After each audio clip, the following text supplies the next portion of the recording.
Est-ce qu'on attend encore Nadia pendant 3 minutes ou pas? On m'avait dit qu'elle viendrait, mais oui, mais tu sais qu'elle est enseignante, alors elle est peut-être pas... Le dernier, c'est sur l'eau. L'eau dans les exoplanètes. Bon, ben, j'espère que ma mémoire va pas me trahir. Allez, on y va. Donc, je me suis inspiré pour illustrer mon propos, qui parle des rapports entre les mathématiques et la réalité, de la citation bien connue d'Einstein. Alors quelqu'un m'a demandé dans quel bouquin, quelle page, etc. Ah bon, alors le bouquin s'appelle Conception scientifique. La page, j'en sais rien, mais c'est un recueil d'articles et de conférences. Conception scientifique. C'est au pluriel ou au singulier? Au pluriel. C'est un recueil. Ça a été publié dans les années 50, peu avant la mort de Einstein. En français ou en anglais? Probablement en anglais. Et il y en avait une, je ne l'ai pas retrouvé le truc, le bouquin. Il y en avait une, parmi les articles qui composent le bouquin, qui s'appelle Mathématiques et réalité. Et c'est là qu'il écrit. Ce qui est incompréhensible, c'est que le monde soit compréhensible. Il y en a un autre qui a expliqué les choses d'une manière à la fois plus précise et plus modeste, on pourrait dire. C'est son collègue, lui aussi prix Nobel de physique, Eugène Wigner. Je ne sais pas si vous connaissez. Eugène qui? W-I-G-N-E-R. Comment ça soit W-I-G-N-E-R? Wagner? Non, Wigner, je suis à peu près sûr du reste de l'orthographe. C'est un contemporain d'Einstein. On est ici. Pour la petite histoire, c'était le beau-frère d'Irak. C'est un détail. Ils étaient tous très beaux-frères les uns des autres. Oui, c'est bien possible, ça, effectivement. Ah, c'est bien pour toi que je suis venu, hein. Ah, C'est toi qui parles. c'est moi qui compte. Oh, allez, Parce que j'avais ma corolle ce soir, mais je me suis dit, bon, Bon, d'accord. il y a Glorian Philippot qui parle, mais moi j'avais... Non, j'aimerais que tu m'appelles autrement. C'est bien Glorian. Glorian, C'est pas vrai mon nom. c'est quoi, je me rappelle. Non, c'est avec un G, et mon prénom est Alain. Ah, c'est Alain Glorian, c'est pas Alain. Glorian. Non, Lorient, c'est mon nom de famille. Glorient, mon glorieux nom de famille. Alors je suis là en bas, j'ai vu des tas de jeunes, avec quelques jeunes sud-américains qui m'ont sauté au cou. Je me suis dit, qu'est-ce qui se passe? C'est un happening. Ah bon? Ah, moi aussi j'ai eu droit, mais tant pis. Partout en bas. Est-ce que je confonds avec celui qui parlait du feedback, qui a fait des théories sur les intégrales, comment dire, celui qui a Non, fait- c'est un physicien, donc c'est pas un mathématicien. C'est pas le grand théoricien de la... Non, visionnaire. Ah oui, non, non, Bonjour les Wigner. amis. Attends, il y a... Norbert Attends, il y a eu aussi... Bon, on va se tirer, on va se tirer. Bernard, mais il était pas bon. Wegener, non c'est C'est Wegener. Bon, c'est pas le même. Bon, de toute façon, c'est aucun des deux. Il s'appelle... je crois que c'est un... Vous parlez de qui? De Wigner? Wigner. Chirac, ça a été le beau-frère.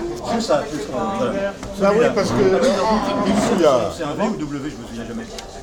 Alain, voilà, Nadia. W, ok, je m'étais pas trompé. Moi je le raconte ça. C'est pas grave. Hein. Voilà, tu vois, je vais arrivé. Ah, formidable. Oui. Il y a quelqu'un qui essaie de nous joindre. C'est toi, Jean. Ben, c'est moi parce qu'il y avait une partouze en bas avec des jeunes sud-américaines. Je suis arrivé là, ils m'ont sauté le cou, on m'offrant un verre de champagne. Je me dis, tiens, ça c'est une surprise de Nadia. Et Mon ben non, anniversaire en c'était pas. décalé. Mais enfin, bon.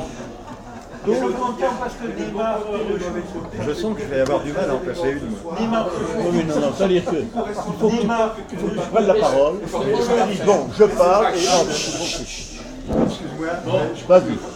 l'orateur voudrait en placer une. Allez, en avant. Plus tard, Laura, Bien. Michel, tu veux peut-être pas non. Non, il veut pas, mais il bouge. Non, il bouge pas. Je fais un truc là, je suis Non, ça débordé. va aller, ça va aller. Je fais une écoute de Pas comme son cerveau et l'autre. Moi, ce qui m'embête un peu, c'est qu'il y a des gens qui risquent de venir, de voir qu'il y a des Sud-Américains en bas et de ne pas comprendre que c'est ici que ça se passe. Non, tu as raison, parce que moi, mais je- attends, tu as raison, parce que moi j'ai failli partir. Là, je t'ai téléphoné. Je suis absolument convaincu. Nadia, je guette. Ah bon? Je guette. Moi, je serais carrément allé voir dans les... Ouais, après, Bon, D'accord. Tu guettes, tu m'as vu, tu m'as Et vu. en D'accord. plus, il fait le Ah gâteau. non, mais je savais que tu allais... C'est bon, c'est bon. ça je savais pas. Allez. Allez, allons-y. Donc, ouais, il y a... Allez, pour Nadia, il y a Wigner, donc W-I-G-N-E-R, un collègue d'Einstein, ils ont dû travailler ensemble, c'est un Hongrois naturalisé américain, qui a écrit un bouquin qui s'intitule... Qui a écrit un bouquin, dont le titre est carrément, allez, je vous le dis en anglais, The Irreasonable. Oui, The Unreasonable. Unreasonable. Non raisonnable. Efficiency of Mathematics in Physics. Pourquoi, pourquoi je le dis en anglais, pas seulement par snobisme, mais aussi parce qu'il ne voulait sans doute pas dire que c'était déraisonnable. Déraisonnable voulant dire contraire à la raison. Bien sûr. Or, ça a été traduit comme ça, déraisonnable. C'est pas Eugène Picard. C'est non raisonnable. Oui, c'est lui, c'est Eugène Picard. Je crois que c'était un copain à toi de ton école. Non, non. Non raisonnable, Non, d'accord. non, les copains à moi dont on a écrit de bouquins, il y en a quand même quelques-uns, si, c'est vrai. Bon, c'est une autre affaire. Donc, que veut-il dire par là? C'est que la raison ne permet pas de rendre compte, c'est leur opinion, de l'adéquation des mathématiques et du fait à l'expérience physique sensible et du fait que les mathématiques qui sont quelque chose d'hypothético-déductif, quand on veut le confronter à l'expérience, on arrive à prédire quelque chose. On verra par la suite que cela donne lieu à discussion. Je pense en particulier à un mathématicien du nom de René Thom, qui explique dans un livre qui s'intitule tout simplement « Prédire n'est pas comprendre ». Non, prédire n'est pas expliqué. T'as raison, prédire n'est pas expliqué. Tu as raison, oui, je l'ai mal mémorisé. Prédire n'est pas expliqué, que, effectivement, on peut très bien prédire des choses auxquelles on ne comprend rien. C'est lorsqu'il dit. Les physiciens font des calculs très exacts avec lesquels ils font des prédictions, elles aussi très exactes, et auxquelles ils ne comprennent rien. Mais on pourrait rétorquer à René Thom quelque chose qui me vient d'une autre citation de probablement un formateur de René Thom, à savoir Élie Cartan, qui a dû être un professeur de René Thom, très probablement. Il a été de Grothendieck, et puis, oui, probablement Thom aussi, c'est la même génération. Oh, Grothendieck, Thom. Et Élie Cartan, mathématicien de la première moitié du XXe siècle, a écrit un article dans le bulletin de la Société française de philosophie, dans lequel il dit, alors là je vais essayer de vous citer ça de mémoire, mais c'est pas mal, une fois nos axiomes énoncés,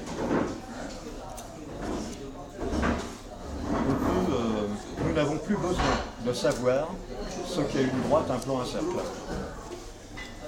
Un aveugle, quelqu'un qui n'a aucun sens, pourra parfaitement comprendre la géométrie. Voilà, ça c'est le point de vue de Baptiste. C'est aussi. Bon, on retrouvera ce point de vue également dans d'autres. Oui, effectivement. C'est l'idée que les mathématiques en tant que système hypothético-déductif sont une construction abstraite qui n'a aucun besoin d'avoir un rapport avec la nature et qui, de ce fait, pose un problème quand on voit que ça a beau pas avoir de rapport, ça marche. Oui, c'est-à-dire que ça n'a pas rapport, mais... En sens inverse, nous avons d'autres penseurs qui, au contraire, remarquent, et ici s'opposent carrément à René Thom, mais avec un peu d'avance, puisqu'il est de la génération d'avant, Jean Rostand. Jean Rostand dit, dans Carnet d'un biologiste, alors c'est marrant parce que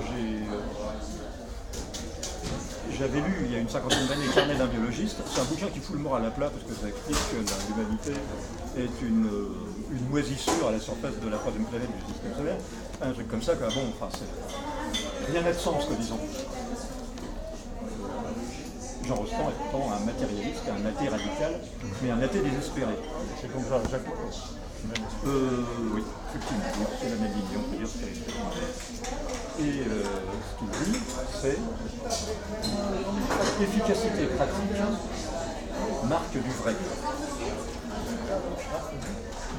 Utilité pratique, dit-il strictement, marque du vrai. Marque, c'est la marque du vrai. Ce qui importe, c'est dans les carnets de biologie. Je me souvenais plus d'avoir lu ça dans les carnets de biologie. Je me souvenais simplement du côté qui fout le moral à plat. Mais c'est une lecture qui a 50 ans. Ce qui importe. Oui. Ben, moi aussi, j'entends mal. Hein. Ah bon, moi qui pensais que je parlais assez fort. Ce qui importe, ce n'est pas d'agir sur les choses, mais en le pouvant, de montrer qu'on parle leur langage. Messieurs, dames, excusez-moi, bonsoir. Tous, madame, bonsoir. Mais d'abord, Que souhaitez-vous une voir? page de publicité, mes chers auditeurs. Une bière pression, on a de la Grimbergen de la 16 et puis de la Primator de la bière tchèque. De la 16 en 25? Oui. D'accord. Vous avez de la bière tchèque, vous dites ça? Oui, monsieur, Primator. Primator. Mais à tort ou à raison? A raison, au concert. Maintenant, il disait à tort et à raison. Quoi d'autre? Moi Un aussi. café. Un café aussi. Un café. Alors combien de cafés s'il vous plaît? 1, 2, 3, 4, 5. 5 express? 5. On a 5 cafés, une Primator, une 1664. Vous avez de la brune? Non. Ah, peut-être qu'on appelle ça en bouteille. Je vais vérifier, je ne suis pas De sûre. la Guinness, tu vois. La Guinness, ça. Vous avez de la Guinness en Ah, de la Guinness, non. Alors, Vous n'avez pas de vécu? Quelle sorte? 24 Je degrés. vais vérifier quand même, hein, je suis pas sûre. 24 degrés. Donc c'est ok pour la pelle forte en bouteille. je sais pas, des olives, des carottes qui fait bricole. Alors des olives, on n'en donne pas, on n'en a pas, mais des chips, oui, monsieur. Je sais qu'à l'époque des Grecs, Ça marche. ils avaient un oléum Quoi d'autre? d'un vin et ils jaunonnaient le volume d'eau qu'ils allaient rajouter pour savoir s'ils allaient se saouler rapidement ou Non, à l'époque, malgré le reste figure, il y reste Un là. peu jasmin. ils avaient des cratères, et ils jaunonnaient celui qui choisirait le nombre de le rapport entre le volume d'eau et le volume de leur oléum. C'est marrant. Oui, des fois c'est rapide, des fois c'est Nadia, je sais que j'avais le Macorax ce soir. Je suis venu pour lui.